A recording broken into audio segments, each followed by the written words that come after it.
اعوذ باللہ من الشیطان الرجیم، پناہ مانگتا ہوں میں اللہ کی شیطان مردود سے۔ بسم اللہ الرحمن الرحیم،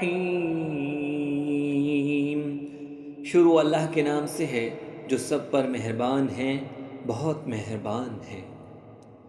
الحمد للہ الذی انزل على عبده الكتاب ولم يجعل له عوجا، تمام تعریفیں اللہ کی ہیں جس نے اپنے بندے پر کتاب نازل کی اور اس میں کسی قسم کی کوئی خامی نہیں رکھی۔ قائما لينذر بأسا شديدا من لدنه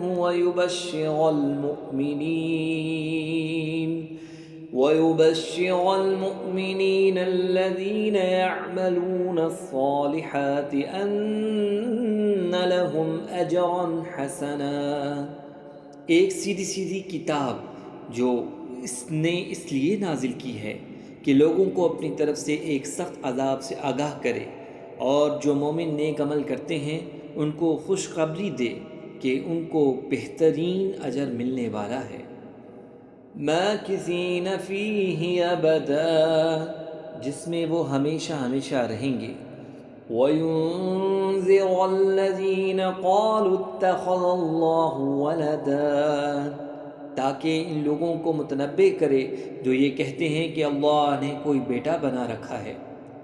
ما لهم به من علم ولا لآبائهم كبرت كلمة تخرج من أفواههم إن يقولون إلا كذبا، اس بات کا کوئی علمی ثبوت نہ خود ان کے پاس ہے نہ ان کے باپ داداؤں کے پاس تھا، بڑی سنگین بات ہے جو ان کے منہ سے نکل رہی ہے، جو کچھ وہ کہہ رہے ہیں وہ جھوٹ کے سوا کچھ نہیں۔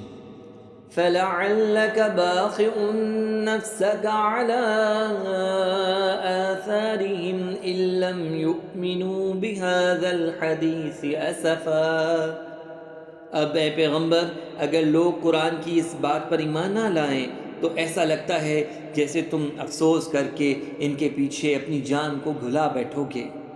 إِنَّا جَعَلْنَا مَا عَلَى الْأَرْضِ زِينَةً لَهَا لِنَبْلُوَهُمْ أَيُّهُمْ أَحْسَنُ عَمَلًا، یقین جانو کہ روئے زمین پر جتنی چیزیں ہیں ہم نے انہیں زمین کی سجاوٹ کا ذریعہ اس لیے بنایا ہے تاکہ لوگوں کو آزمائیں کہ ان میں کون زیادہ اچھا عمل کرتا ہے۔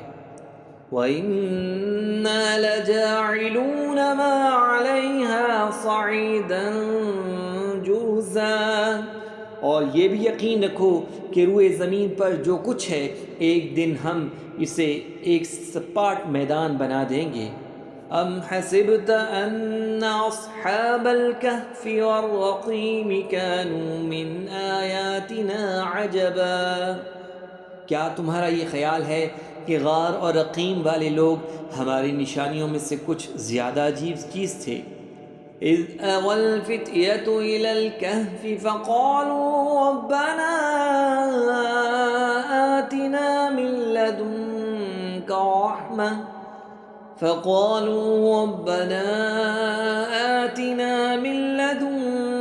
رحمة وهيئ لنا من أمرنا رشدا، یہ اس وقت کا ذکر ہے جب ان نوجوانوں نے غار میں پناہ لی تھی اور اللہ تعالیٰ سے دعا کرتے ہوئے کہا تھا کہ اے ہمارے پروردگار ہم پر خاص اپنے پاس سے رحمت نازل فرمائیے اور ہماری صورتحال میں ہمارے لیے بھلائی کا راستہ مہیا فرما دیجیے۔